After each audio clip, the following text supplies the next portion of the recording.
So we had temporary shelter, and this would be in the case of a disaster, I don't know, so great that your home was no longer livable. You couldn't live there.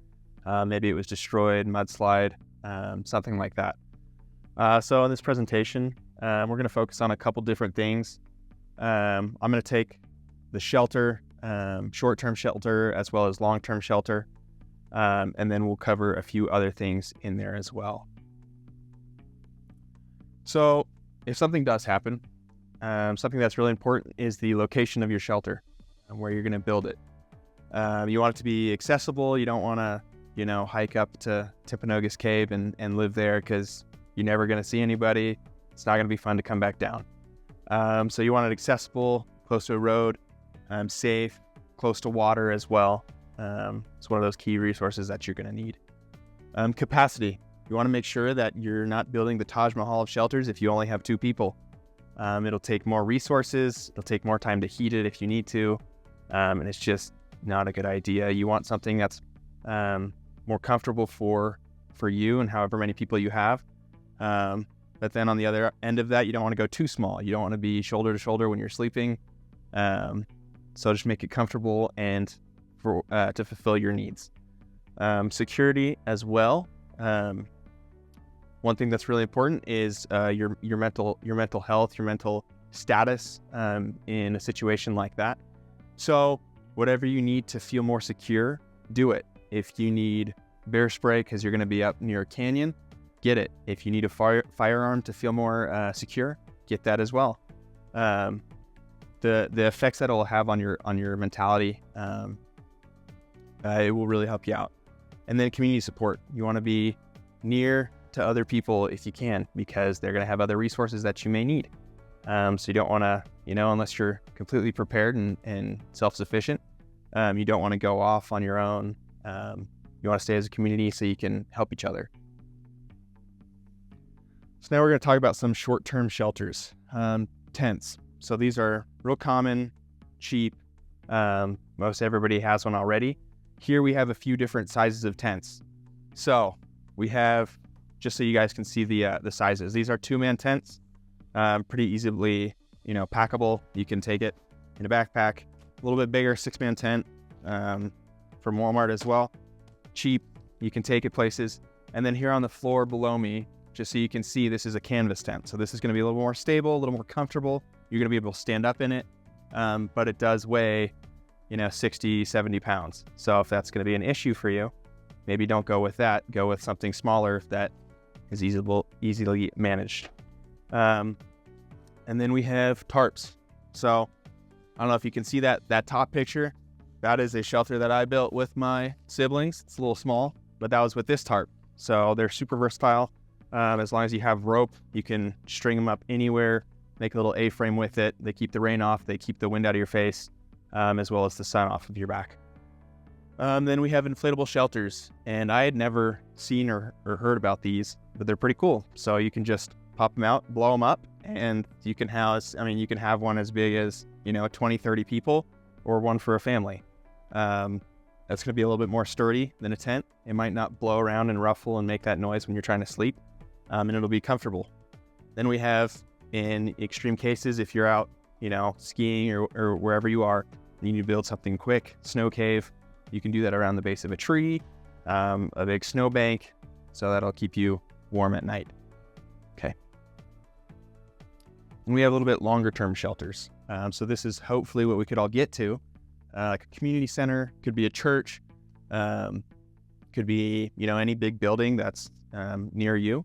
You can go in, it'll be, strong walls. Hopefully you'll be able to get help from others as well there.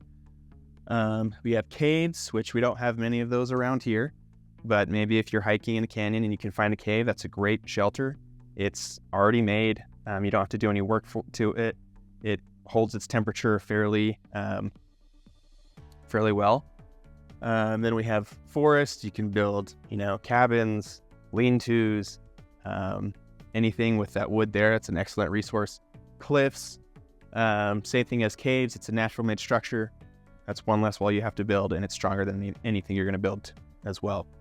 And then lastly, rebuilding structures. So if your home is still standing, or if you have a wall there, that's an excellent place for a shelter as well. You can, put a tarp on there to get a roof, but then you have walls that are already made. And then when you have a shelter, you probably want to be a little bit more comfortable, right? I don't like sleeping on the ground, as I'm sure most of you don't as well. So you want, a good sleeping pad. So this is just mine. Easily, you can blow it up. You can take it on a backpack. Sleeping bag, that's a pretty normal one. This one, let's see what it says. I think it's a 15-degree sleeping bag, so it's small, it's warm.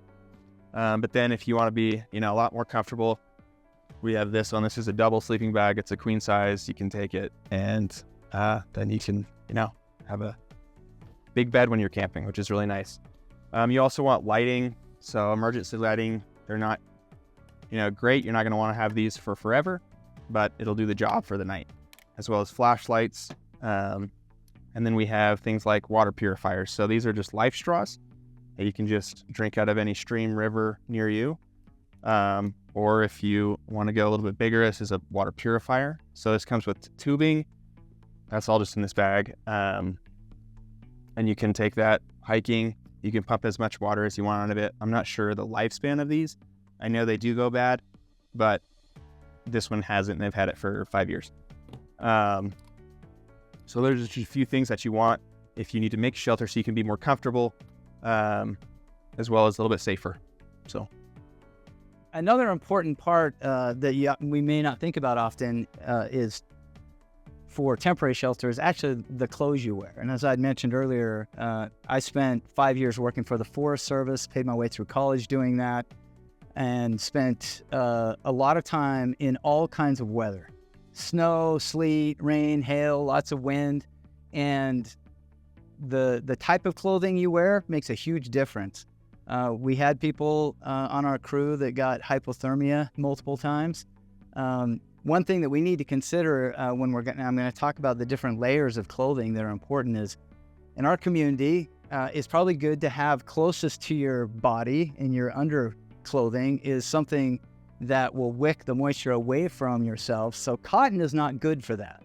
What is good is nylon, polyester, other types of synthetic materials. And you'll see, I've got these up here in these, models. I don't know if you can see it, but to the left is the clothing you would have on closest to your person, and this is for snowy environments where it's particularly cold, a lot of wind. It's good to have this a wool or merino wool or a polyester blend that you have right next to you. And then there's a middle layer which is more like a fleece. It can also be a wool or a blend. And then on the outermost portion, it's good to have a waterproof rain jacket. So those are kind of the 3 layers. And we found that if you have these properly situated, you can manage almost any kind of weather. I don't know how many of you have spent a lot of time outdoors when it's at 0 or below 0. When you walk out to your car, do you ever feel like I could die in this in 5 minutes? The fact of the matter is that you can run in that, you can operate in that kind of weather all day for many days if you have the right kind of layers. So now for rainy conditions, probably one of the best types of material you can have is a Gore-Tex. And here just in a minute, I'll show you some of the resources and where you can get these. But these days we have something you've heard is called Amazon. You can click on a link and go there and have it on your doorstep, maybe by tomorrow morning by 6 a.m. All right, we'll go to the next here. Now for extreme heat and all weather gear, again, there's different types of materials. I'm showing one here. It's usually, if it's lightweight, it's loose fitting, light colored. And I like this one where you can actually pull it over your head in the event that it's super hot and you're exposed. That's going to be really valuable for you. Now, a couple of the other things I wanted to just call out here for shoes, for gloves, again, having a type of wool or polyester blend is perfect.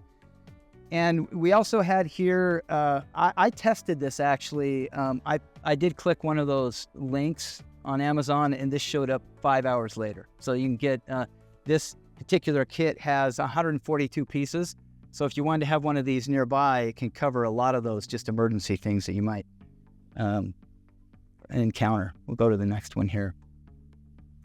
Now this, I don't know, if you scan that QR code, it will take you to a resource document that we're going to continuously update.